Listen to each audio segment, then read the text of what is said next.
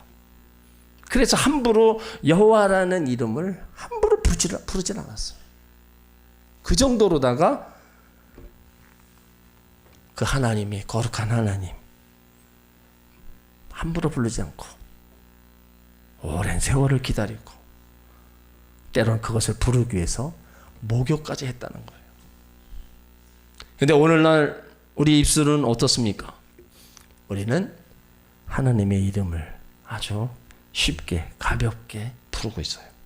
때로는 경솔하게도 부를 때가 있습니다. 그러니까 이스라엘은 여호와라는 이름 대신 아도니아라는 말을 했는데 이 아도니아는 나의 주라는 뜻입니다. 그러니까 주인 되신 하나님, 내 삶 속의 주인이시고 역사의 주인이시고 내 모든 일을 주관하시는 나의 주 되신 하나님이라고 했어요. 그러니까 이 주는 베드로가 예수님을 주라고 불렀어요. 사도행전 2장 16절에서도 베드로가 오순절에 설교할 때 예수님을 하나님께서 살리신 주와 그리스도라 또 외쳤어요. 그러니까 하나님은 나의 주인이다. 예수님은 나의 주인이라고 해요. 그러니까 여기서 주라는 것은 가장 높은 뜻입니다. 하나님보다 더 큰 이가 있습니까? 없어요. 하나님이 최고 높다는 거예요. 예수님을 주라 부르는 주라 부르는 것도 가장 높은 뜻입니다. 그러니까 주라는 것에는 주권자, 소유자 다 거기에 의미가 담겨져 있어요.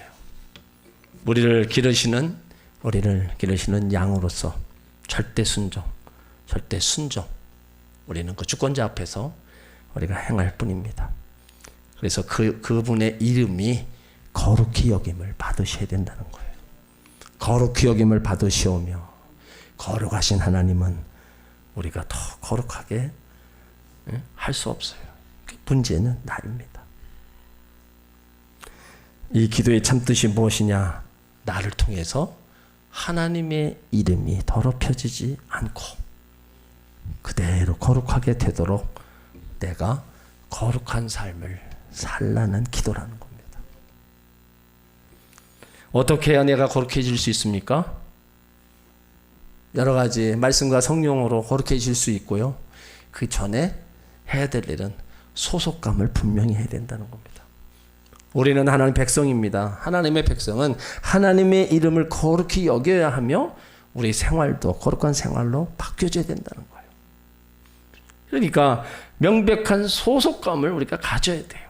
나는 하나님의 백성이다. 그냥 이리 붙었다 저리 붙었다 소속감 없는 성도가 되어서는 안 되는 겁니다. 분명 나는 하나님의 백성이다. 거룩한 나라 소유된 백성이다. 여기에 대한 소속감을 분명히 가지고 있어야 돼요. 그래야 우리가 행복한 성도가 되는 거예요. 또 하나님의 이름이 거룩힘을 받으신다. 이거는 예배를 통해서 그렇게 되는 겁니다. 하나님은 원래 거룩하신 분입니다. 우리가 하나님의 거룩을 인정하고 높이고 하나님을 경배하는 그것이 뭐예요? 예배예요. 예배를 통해서 하나님의 그 거룩함을 우리가 높여드리는 거예요. 그러니까 하나님은 그래서 지금도 예배하는 자를 찾으시는 겁니다.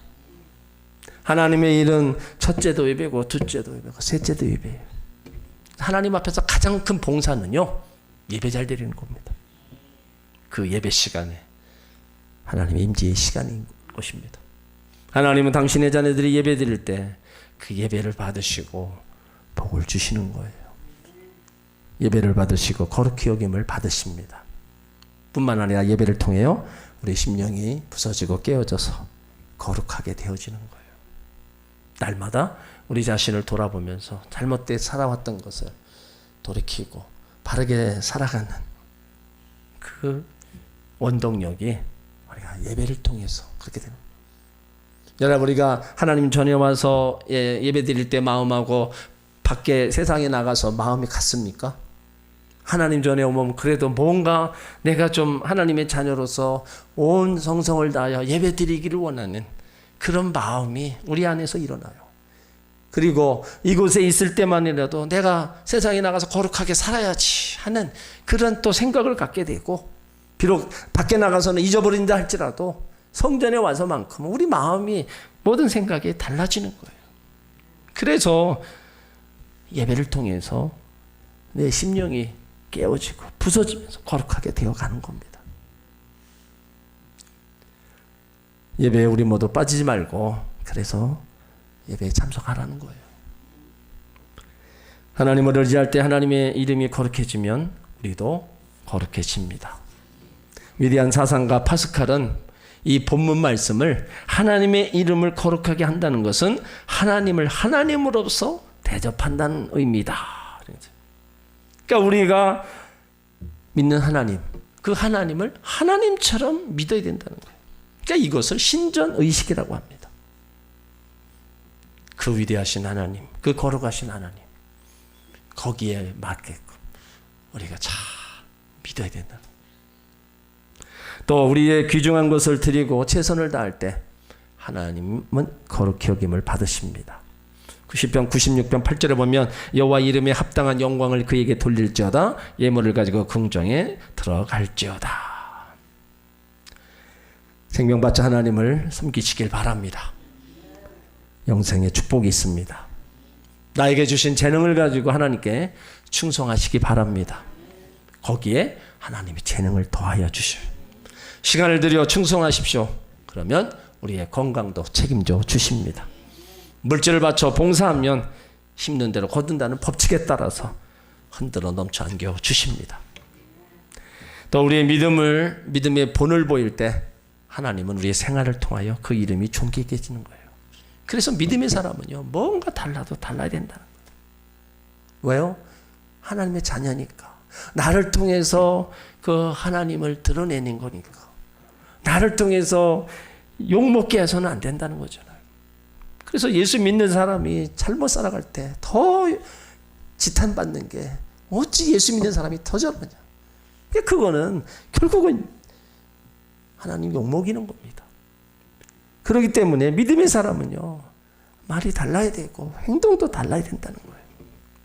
남을 판단하지 말고 흉보지 말고 어쨌든 좋은 얘기 해주고 칭찬의 말을 해줘야 되는 거예요.